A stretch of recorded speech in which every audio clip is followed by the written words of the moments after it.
Muito bem. Agora nós vamos tratar das questões psicológicas. Na questão do home care, qual é a repercussão do home care, levando em conta o aspecto psicológico? Nós vamos convidar, então, o Dr. Antônio Geraldo de Abreu Filho e a Ana Luísa, que vão falar para a gente, vão conversar conosco sobre esse aspecto, a repercussão do home care. Oi, pessoal. É sempre uma honra estar aqui, eu e o Antônio. A gente sempre agradece a Brela, a Élica, a doutora Cari, ao Abraão, a nossa presença aqui. Nós convivemos com a Brela e com os pacientes com ela e familiares há mais ou menos 13 anos. Nós tínhamos um projeto que acho que vários de vocês conheceram, um projeto tutor, que era um projeto de acolher o paciente e os seus familiares no seu sofrimento psíquico, no momento de vivência da doença. E hoje nós fomos convidados para falar do home care, o SET terapêutico, tendo como significado o SET no sentido do enquadre. Qual é o papel do psicólogo, qual é o papel do home care em relação não só ao profissional psicólogo, mas quais são as repercussões que há da entrada de um home care na casa de uma pessoa que está com ela e seus familiares. Como já foi falado antes, a palavra home é lar, care é cuidados, então é cuidados do lar, né? E o que significa isso? Quando entra uma equipe para home care, para cuidar do paciente, há um significado simbólico muito profundo nessa entrada. Não é só o que a gente vê, né? Então, um grupo de profissionais que vão lá, que vão se rodiziar, que vão cuidar, por melhores que eles sejam, por mais entrosados que essa equipe seja, e aí a importância de uma equipe multidisciplinar, é sempre uma quebra da rotina. Então, há uma quebra na dinâmica daquela família, nas relações cotidianas, pessoas estranhas entrando no convívio, e o que é mais profundo, quando uma equipe de home care entra, essa equipe ela acaba significando o quê? Ela concretiza que aquela pessoa está doente, que aquela família nunca mais vai ser a mesma, que a rotina daquela casa nunca vai ser a mesma. E isso vai implicar em questões internas muito profundas, não só de cada um, mas como do grupo. A entrada do home care desencadeia sentimentos muito ambivalentes, de amor e ódio. Amor porque é uma equipe que está ajudando, se for uma equipe boa, e ódio no sentido que é uma lembrança, 24 horas de uma pessoa que está doente, uma pessoa querida, uma pessoa que demanda cuidados. Então, isso acaba desencadeando sentimentos por parte de todos, né? De impotência, fragilidade, ambiguidade, quando nós falamos de amor e ódio, de raiva, de gratidão e de outros.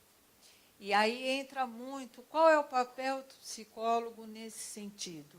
Uma coisa que eu e o Antônio, a gente sempre dá ênfase, que não cabe somente ao profissional psicólogo o acolhimento emocional, o apoio emocional e a escuta. Todos os profissionais que lidam com esse paciente têm que desenvolver a escuta, o olhar, para poder atender essa pessoa e a esta família, não só no sentido físico, mas no sentido emocional. Então, eu não tenho dúvida que cabe ao profissional psicólogo poder auxiliar não só os profissionais, como a família, como o doente, esse espaço emocional, esse espaço de compreensão do que está ocorrendo, né? Porque o que a gente está vendo não são só os aspectos concretos, né? A cama hospitalar, os aparelhos, nem nada. É o que se passa em termos de sentimentos em todo esse processo. Né?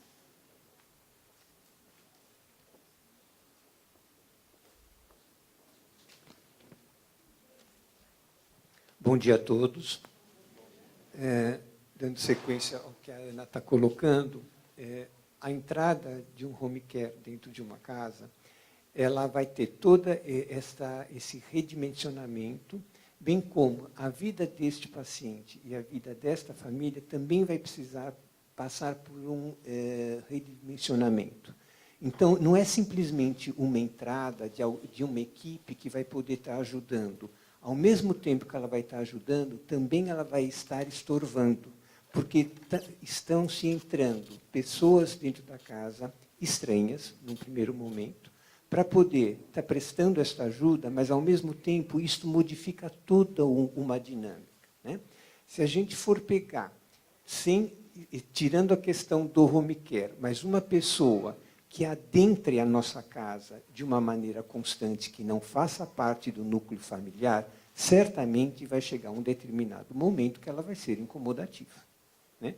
Basta dizer, as visitas, quando são muito prolongadas, que a gente coloca até a vassoura de pé de trás da porta para ver se essa criatura vai embora. Né? Então, imagine uma equipe que vai ter uma constância dentro desta família. Né?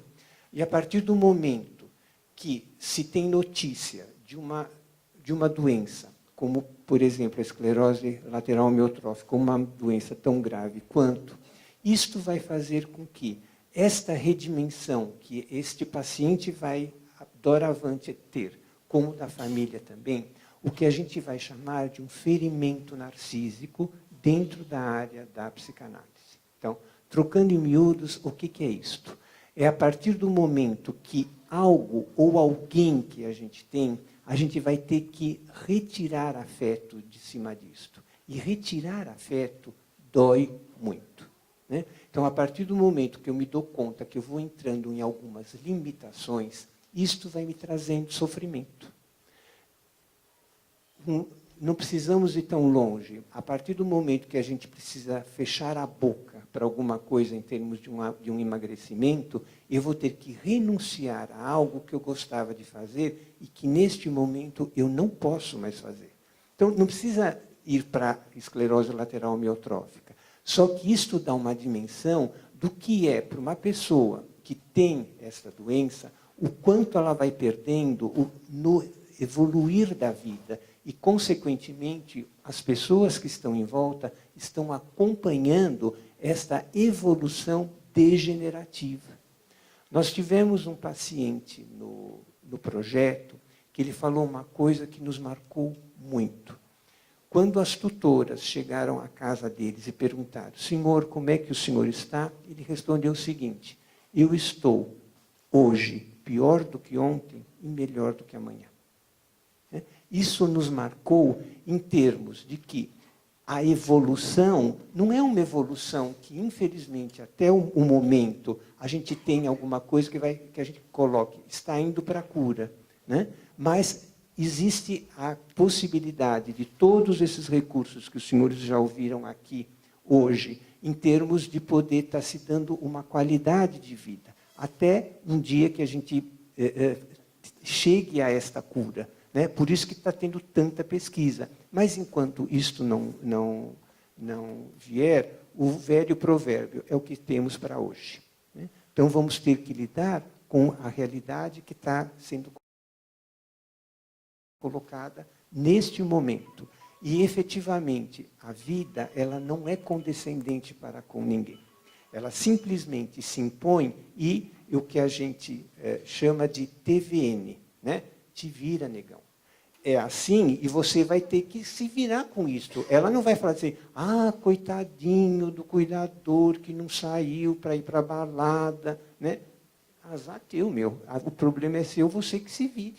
Né? Então, a vida não é condescendente para com ninguém, o que não significa que também a gente precise ficar dando murro em ponta de faca. Né? Então, esta ferida narcísica em que a gente vai se deparar no decorrer da vida, seja pelas potencialidades que nós estamos perdendo, seja por uma pessoa que se foi, né? Seja no sentido de uma morte real, ou de um afastamento, de uma separação, de um filho que saia de casa e coisas que tais, isto significa que este tipo de situação, a perda de um emprego, né? Este tipo de situação, ou esta perda de uma pessoa, esse afeto vai ter que ser retirado. Né? O que a gente coloca que é o trabalho de luto. Isto dói muito e não se faz a curto prazo, é no decorrer da vida, porque assim é que a vida se impõe. Por isso que tem todos esses sentimentos que tanto o paciente quanto os familiares vão vivenciar. E aí entramos nós, como psicólogos, para poder estar dando um apoio para essas pessoas.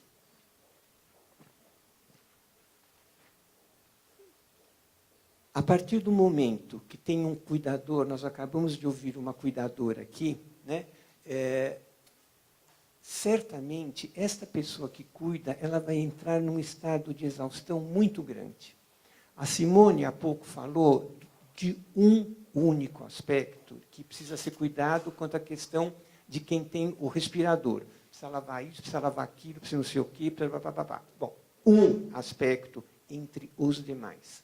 Imaginem uma pessoa fazendo tudo isto e tendo que cuidar do paciente e administrar a casa. Porque a partir do momento que o paciente, um homem, que normalmente é o provedor, né, o que ajuda tanto quanto a mulher, ele caia doente, ela vai ter que assumir coisas que antes ela não estava assumindo, porque ela dividia com o outro. Então, ela vai ter uma sobrecarga ainda maior. E, quando entra o home care, uma sobrecarga ainda maior, porque ela vai ter que também administrar a entrada do home care. Então, se os profissionais vieram, se eles estão agindo de uma maneira coerente, se o paciente está sendo bem tratado. Né? Então, tem um acúmulo exaustivo que se o cuidador não for também cuidado, isso a gente viu assim, de uma maneira muito clara dentro do projeto que a gente coordenou, ele vai ficar tão doente ou mais do que o próprio paciente.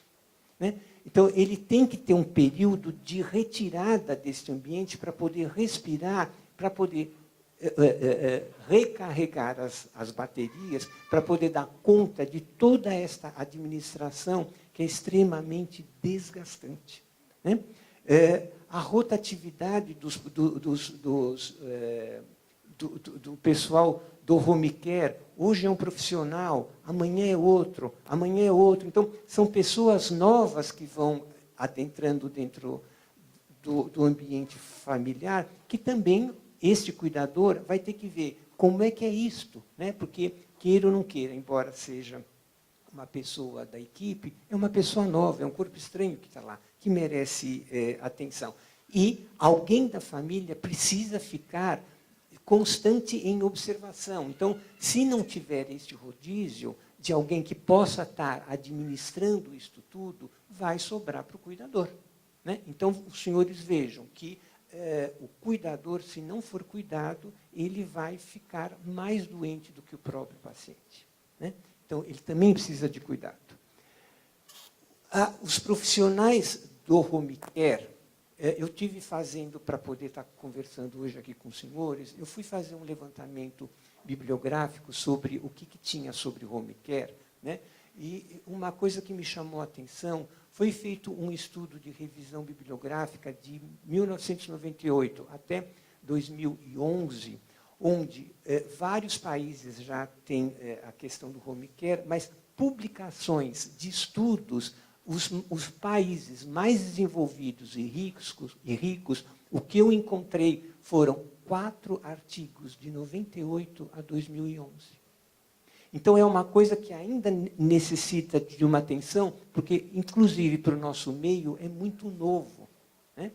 E, olhando pelo lado do home care também, que foi me chamando a atenção, muitas vezes, eles vão ser, esta equipe que vai entrar, ou eles vão ser bem recebidos, ou eles vão ser quase enxotados, né? Então, também tem um outro lado aí, como a moeda tem dois lados, não é só o lado love, né, mas tem o lado do percalço. Também a gente tem, eu colhi alguns relatos de que eu fiz este levantamento desses artigos, e mesmo de pessoas que eu conheço que fazem home care, que eu vou ler aqui para os senhores terem uma ideia do outro lado da moeda. Então, as falas desses profissionais. O lar do paciente é o local de escolha adequado para o cuidado, a qualidade de vida pode ser favorecida dentro do seu próprio ambiente. Ou seja, é bem melhor ele ser cuidado dentro do seu próprio ambiente do que num hospital, porque a casa é dele, né? Aí a gente chega e está junto, senta ao lado, no começo sem saber muito o que fazer, mas a gente vai construindo esta direção, né? Fazendo um paralelo, e eu espero que os senhores entendam este paralelo que eu vou fazer, quando vem uma diarista na casa da gente, os senhores imaginam, ela não vem só em uma casa. Em cada casa que ela vai, é uma dinâmica que ela vai ter que viver. Porque a pessoa, tipo assim, olha, eu quero que lave a roupa deste jeito, eu quero que seque deste. Cada um tem um jeito. E a equipe do home care, quando entra, vai pegar em cada família uma dinâmica diferente, da qual ela também vai ter que lidar com isso. Então, não é fácil também para esses profissionais adentrarem e poder logo se adaptar, né? Que, na verdade, é uma adaptação, tanto da casa quanto para os profissionais. Uma outra fala. Passamos a criar um vínculo, tornando-nos família. A gente trata aquelas pessoas, e não só o paciente, toda aquela família passa a ter uma relação muito forte com a gente. Você tem um lado profissional, mas tem um lado humano, que também é muito forte, porque você tem o vínculo. Se não for feito um vínculo, nós não estamos falando de um relacionamento entre humanos, e sim um relacionamento entre o paciente e o profissional que vai lá para aplicar técnicas. Pergunto aos senhores, ora, se nós somos da área da saúde e nós estamos lidando com pessoas, se não existir o vínculo humano, o que vai sobrar? Né? Outra fala.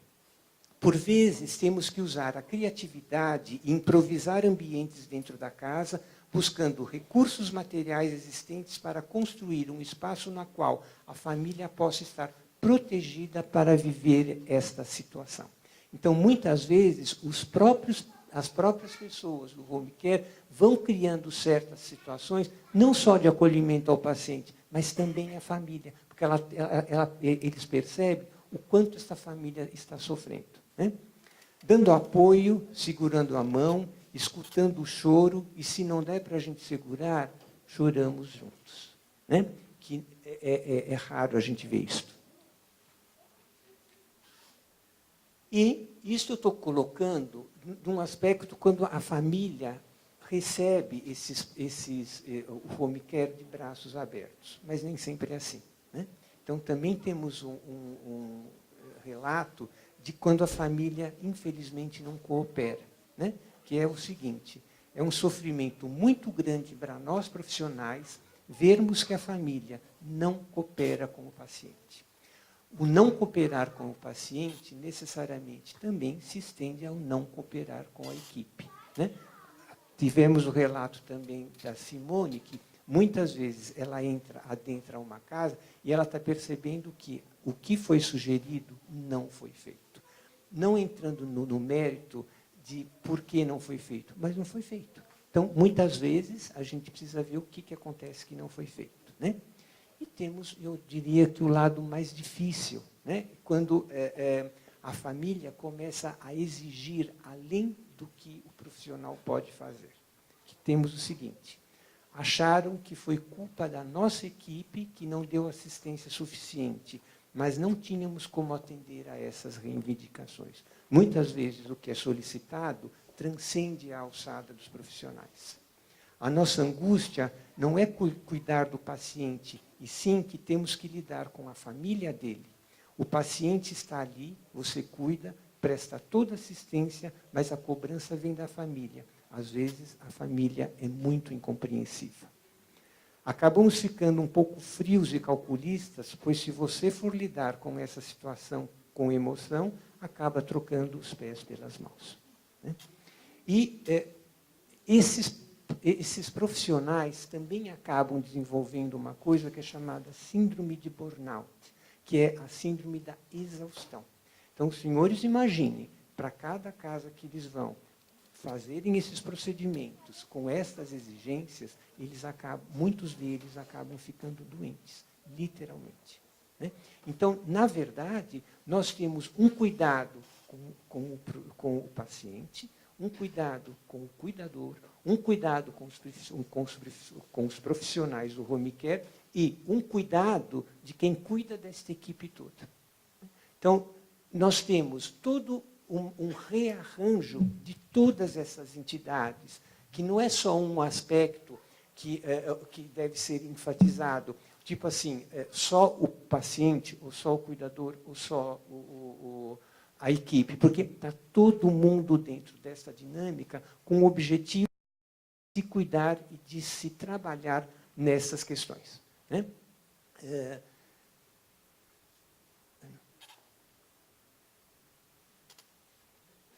Então, essas são as repercussões que eu pude trazer aqui para vocês, eu e a doutora Ana.